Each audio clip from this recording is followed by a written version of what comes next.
Hello বন্ধুরা, বুকেজ হিন্দিতে বা এবার আপনার প্রিয় ভাষায় আপনাদের স্বাগত। আজ আমরা কোনো সাধারণ বই নিয়ে আলোচনা করছি না, বরং আজ আমরা এমন এক মায়াবী আয়নার সামনে দাঁড়াতে চলেছি যা আপনাকে সেই রূপ দেখাবে যা আপনি হয়তো বছরের পর বছর দেখেননি, আপনার নিজের আসল শক্তি। আপনি কি কখনো নিজেকে এই প্রশ্নটি করেছেন যে আমার কি সেই ক্ষমতা আছে যা আমার মন চায়?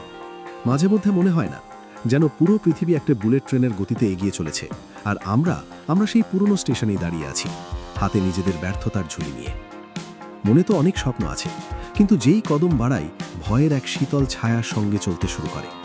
সন্দেহ কানে কানে ফিসফিস করে বলে, আমাকে দিয়ে হবে না, আমার ভাগ্যটাই খারাপ, হয়তো আমি এটার যোগ্যই নই। এই শব্দগুলো, এই বিষাক্ত বাক্যগুলো আমরা নিজেদের এতবার বলেছি যে আমাদের আত্মবিশ্বাস ধীরে ধীরে দম হারিয়ে ফেলছে। কিন্তু থামুন, একবার ভাবুন তো, যদি আমি আপনাকে বলি যে আপনার ভেতরে এমন এক হিডেন পাওয়ার আছে যা পাহাড়ের বুক চিরে দিতে পারে, এমন এক শক্তি যা আপনার প্রাণহীন জীবনে প্রাণ সঞ্চার করতে পারে, আপনি কি বিশ্বাস করবেন? সত্যি বলতে আমাদের ভেতরে একটা সাইলেন্ট পাওয়ার থাকে যা কেবল একটি শর্তেই জেগে ওঠে, যখন আমরা নিজেদের ওপর বিলিভ করতে শুরু করি। সমস্যা এটাই যে আমরা প্রতিবেশীদের ভরসা করি, অপরিচিতদের কথায় বিশ্বাস করি, কিন্তু যখন আয়নায় দেখা সেই মানুষটির ওপর ভরসা করার কথা আসে, তখন আমরা হার মেনে নিই। আমরা বাইরে পরিবর্তন খুঁজি, কিন্তু ভেতরের সফটওয়্যারটা সেই পুরনোই রেখে দিই। আজকের এই আলোচনা, এই বই আপনার মনের সেই দরজা খুলে দেবে যেখানে লেখা আছে, yes I can do it. এটা কোনো মোটিভেশনাল ভাষণ নয়, এটা বেঁচে থাকার ফর্মুলা। তো চলুন আমার সাথে এই 1 ঘন্টার গভীর সফরে, যেখানে আপনার চিন্তা, আপনার দৃষ্টিভঙ্গি এবং হয়তো আপনার পুরো সত্তা বদলে যেতে চলেছে। অধ্যায় 1, নিজের ওপর অটল বিশ্বাস, দ্য ফাউন্ডেশন অফ বিলিফ। যখনই আমরা কোনো স্বপ্নকে বাস্তবে রূপ দিতে চাই, প্রথম পদক্ষেপটি মাটিতে নয়, মনে রাখতে হয়। যদি ভীতি দুর্বল হয়, তবে ইমারত যতই সুন্দর হোক না কেন তা ভেঙে পড়বে। নিজের ওপর বিশ্বাসই হলো সেই ভিত। একবার কল্পনা করুন সেই মানুষটির কথা যাকে পৃথিবী পাগল বলে ঘোষণা করে দিয়েছিল, থমাস এডিসন। 1000 বার ব্যর্থ হওয়া কোনো ছোট কথা নয়। লোকে হাসছিল, খোঁটা দিচ্ছিল, কিন্তু এডিসনের কাছে এমন এক ঢাল ছিল যার ওপর এসবের কোনো প্রভাব পড়ত না, তার আত্মবিশ্বাস। তিনি হারকে হার বলে মানেননি। তিনি বলেছিলেন, আমি ব্যর্থ হইনি, আমি শুধু 1000টি এমন উপায় খুঁজে পেয়েছি যা দিয়ে বাল্ব তৈরি করা সম্ভব নয়। এটাই আমাদেরও গল্প। আপনি কোনো নতুন বিজনেস শুরু করতে চান, কোনো সরকারি পরীক্ষার প্রস্তুতি নিচ্ছেন, নাকি নতুন কোনো দক্ষতা শিখছেন, সবচেয়ে আগে নিজের ভেতরের সেই আওয়াজকে ফুল ভলিউমে সেট করতে হবে যা বলবে, তুই পারবি।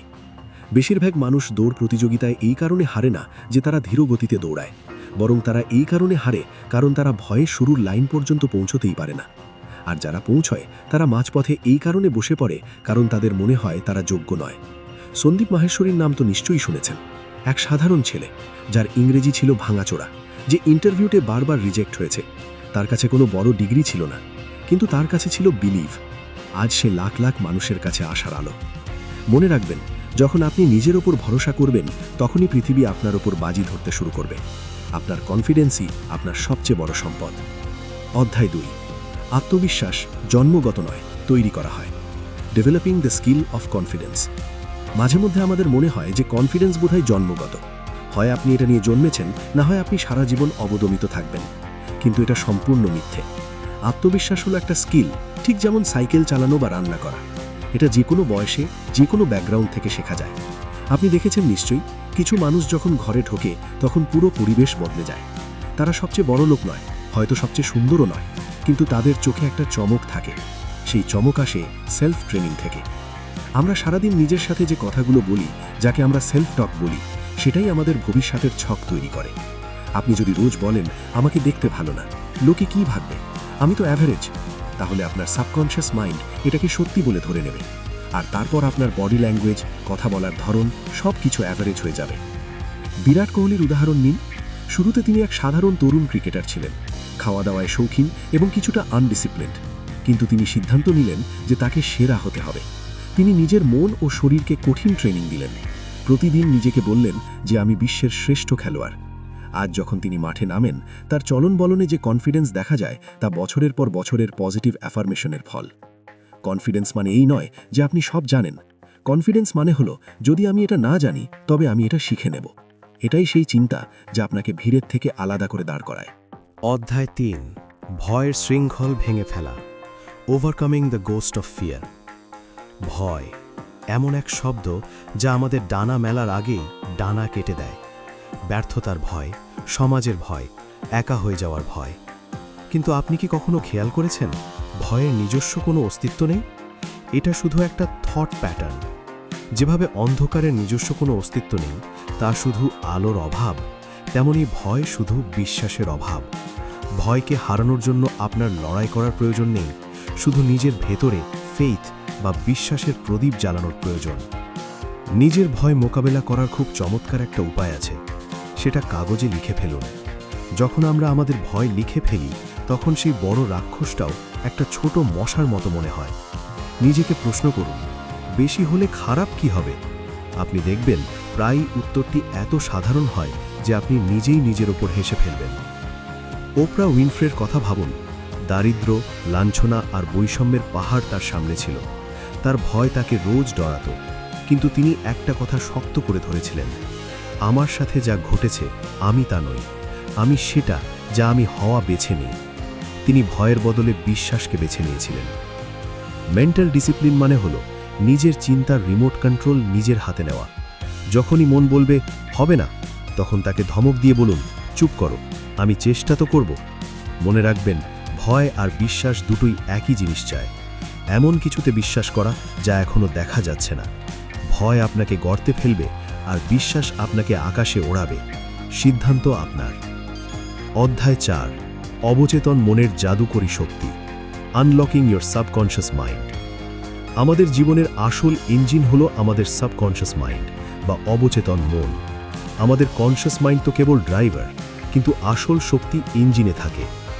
আমরা যা কিছু বারবার ভাবি, যে আবেগগুলো বারবার অনুভব করি, তা এই ইঞ্জিনের রেকর্ড হয়ে যায়। জিম ক্যারি, যিনি আজ বিশ্বের অন্যতম বড় অভিনেতা, তার কাছে একসময় খাওয়ার টাকা ছিল না। তিনি কি করেছিলেন? তিনি নিজেকে $10 মিলিয়ন একটা জাল চেক লিখেছিলেন এবং তাতে 5 বছর পরের তারিখ দিয়েছিলেন। তিনি প্রতিদিন সেই চেকটা দেখতেন এবং অনুভব করতেন যে তিনি ধনী হয়ে গেছেন। আর ঠিক 5 বছর পর তিনি ডাম্ব অ্যান্ড ডাম্বার সিনেমার জন্য ঠিক $10 মিলিয়ন অফার পান। একে ভিজুয়ালাইজেশন বলে। আপনি যদি রোজ সকালে এবং রাতে মাত্র 5 মিনিট নিজের সাফল্য অনুভব করেন, যেন সেই কাজটি আগেই হয়ে গেছে, তবে আপনার মাইন্ড তেমনই সুযোগ আর মানুষ আপনার দিকে টানতে শুরু করবে। এটা কোনো জাদু নয়, বরং ল অব অ্যাট্রাকশন। আপনার মন একটা উর্বর জমির মতো। এতে আপনি সাফল্যের বীজ বুনলে সাফল্য আসবে, আর ঘৃণা বা ভয়ের বীজ বুনলে সেই ফসলই কাটতে হবে। তাই আজ থেকেই নিজের শব্দগুলো বদলে ফেলুন।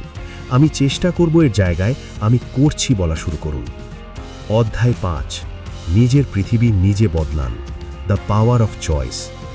মানুষ প্রায়ই বলে, আমার তো ভাগ্যটাই এমন। কিন্তু বন্ধু, ভাগ্য কোনো পাথরে লেখা লাইন নয়, আপনার চিন্তাই আপনার ভাগ্য লেখে। থটস আর পাওয়ারফুল। একটা চিন্তা আপনার পুরো কেমিস্ট্রি বদলে দিতে পারে। নিক ভুইচিচকে দেখুন, হাত পা ছাড়াই জন্মেছেন। যে কেউ বলতে পারত এর জীবন তো শেষ, কিন্তু নিক নিজের চিন্তা বদলেছেন। তিনি নিজের শারীরিক সীমাবদ্ধতাকে নিজের শক্তি বানিয়ে ফেলেছেন। আজ তিনি বিশ্বের অন্যতম বড় মোটিভেশনাল স্পিকার। যদি তিনি নিজের অক্ষমতাকে নিজের পরিচয় বানিয়ে নিতেন, তবে আজ হয়তো আমরা তার নামও জানতাম না। কিন্তু তিনি সলিউশনের ওপর ফোকাস করেছেন। যখন আপনি নিজের দৃষ্টিভঙ্গি বদলান, তখন দৃশ্যপট এমনিতেই বদলে যায়। যদি আপনি চান জীবনে খুশি আসুক, তবে আগে মনে খুশি থাকার অভ্যেস করুন। সাফল্য চাই, তবে আগে নিজেকে সাফল্য অনুভব করান। আপনার সাবকনশিয়াস মাইন্ড তর্ক করে না, সে শুধু হুকুম মানে। যা আপনি তাকে দেবেন, সে তাকেই সত্যি বলে মেনে নেবে। অধ্যায় 6, বড় ভাবুন, ছোট ভাবা অপরাধ, the magic of thinking big.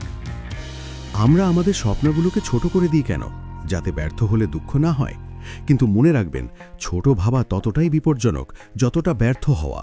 ছোট ভেবে আপনি নিজের আত্মাকে বন্দী করে ফেলেন। বিলিভ বিগ মানে হলো সীমানা ভেঙে ফেলা। যখন আপনি বড় ভাবেন, তখন আপনার মস্তিষ্ক সার্ভাইভাল মোড থেকে বেরিয়ে ক্রিয়েশন মোডে চলে আসে। ওয়াল্ট ডিজনি যখন ডিজনিল্যান্ডের স্বপ্ন দেখেছিলেন, লোকে তখন ঠাট্টা করেছিল, কিন্তু তিনি নিজের বন্ধ চোখে সেই মায়াবী জগৎ আগেই দেখে নিয়েছিলেন। বড় ভাবা কেবল কল্পনা নয়, এটা একটা কমিটমেন্ট। যখন আপনি মন থেকে বিশ্বাস করেন যে আপনি এক্সট্রা অর্ডিনারি হওয়ার জন্যেই জন্মেছেন, তখন প্রকৃতি রাস্তা তৈরি করতে শুরু করে।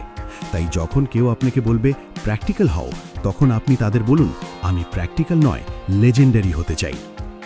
অধ্যায় 7 বিশ্বাসের অভ্যাস the daily practice of self belief. শেষে প্রশ্ন আসে, এসব হবে কিভাবে? নিজের ওপর বিশ্বাস করা একদিনের কাজ নয়, এটা রোজকার রেওয়াজ। শরীর বানানোর জন্য যেমন রোজ জিমে যেতে হয়, মন বানানোর জন্য তেমন রোজ অভ্যাস করতে হয়। 1. কনসিস্টেন্সি বা নিরন্তরতা। রোজ সকালে নিজের জয়ের ঘোষণা করুন। 2. Focus shift. নিজের ত্রুটির তালিকা বানানো বন্ধ করুন। রোজ রাতে ঘুমানোর আগে নিজের 3টি ছোট সাফল্য স্মল উইনস লিখুন। 3. Discipline your thoughts. যখনই কোনো নেতিবাচক চিন্তা আসবে তাকে ডাস্টবিনে ফেলে দিন। মোহাম্মদ আলী সবসময় বলতেন, আই অ্যাম দ্য গ্রেটেস্ট। তিনি এটা তখন বলা শুরু করেছিলেন যখন তিনি চ্যাম্পিয়ন ছিলেন না। তিনি নিজের মস্তিষ্ককে বিশ্বাস করিয়েছেন, তারপর শরীরকে এবং তারপর পুরো বিশ্বকে। সেলফ বিলিফ বাইরে থেকে আসে না, কেউ আপনাকে ধার দিতে পারে না। এটা আসে নিজের শব্দ আর নিজের দেওয়া কথা থেকে। নিজের কাছে ছোট ছোট প্রতিশ্রুতি দিন এবং তা পূরণ করুন। প্রতিটি প্রতিশ্রুতি যা আপনি পূরণ করেন তা আপনার আত্মবিশ্বাসের দুর্গের একটা নতুন ইট। তো বন্ধুরা, এই পুরো সফরের সারমর্ম এটুকুই, আপনার আসল জয় ভেতর থেকে শুরু হয়। আপনার মধ্যে সেই সমস্ত শক্তি আগে থেকেই আছে যার প্রয়োজন আপনার আছে, শুধু ধুলো জমে গেছে, সেই ধুলো ঝেড়ে ফেলার সময় এসে গেছে। আপনার অতীত কেমন ছিল তাতে কিছু যায় আসে না, আজ আপনি কি বেছে নিচ্ছেন সেটাই আসল। আপনি কি আজ থেকে এই মুহূর্ত থেকে নিজের উপর পুরো বিশ্বাস করার সিদ্ধান্ত নেবেন? মনে রাখবেন, বিশ্বাসের একটা ছোট বীজ একদিন বট গাছ হতে পারে। নিজের শক্তিকে চিনুন, নিজের স্বপ্নের উচ্চতা বাড়ান এবং নিজের জীবনকে সেই রূপ দিন যা আপনি সব সময় চেয়েছিলেন। যদি আজকের এই সফর আপনার মন ছুঁয়ে যায়, তাহলে এই ভিডিওটি লাইক নিশ্চয়ই করবেন। আপনার সেই বন্ধুর সাথে শেয়ার করুন যে হয়তো হার মেনে নিচ্ছে। হতে পারে আপনার একটা শেয়ারিং তার জীবন বদলে দেবে। আর হ্যাঁ, আমাদের কমেন্টে বিলিভ লিখে জানান যে আপনার সবচেয়ে বড় স্বপ্ন কী। আমরা আপনাদের প্রতিটি কমেন্ট পড়ি এবং তা থেকে অনুপ্রেরণা পাই। এমন আরও জীবন বদলে যাওয়া বইয়ের সামারির জন্যে বুক এজ হিন্দি বা আপনার চ্যানেল নাম সাবস্ক্রাইব করতে ভুলবেন না। পরের পদক্ষেপটি কেবল আপনার বিশ্বাস চায়। তো চলুন নিজের উপর বিশ্বাস করি আর নিজের গল্প নিজে লিখি। দেখা হবে পরের ভিডিওতে এক নতুন এনার্জি আর এক নতুন বইয়ের সাথে। ততক্ষণ পর্যন্ত কিপ বিলিভিং, কিপ গ্রোয়িং।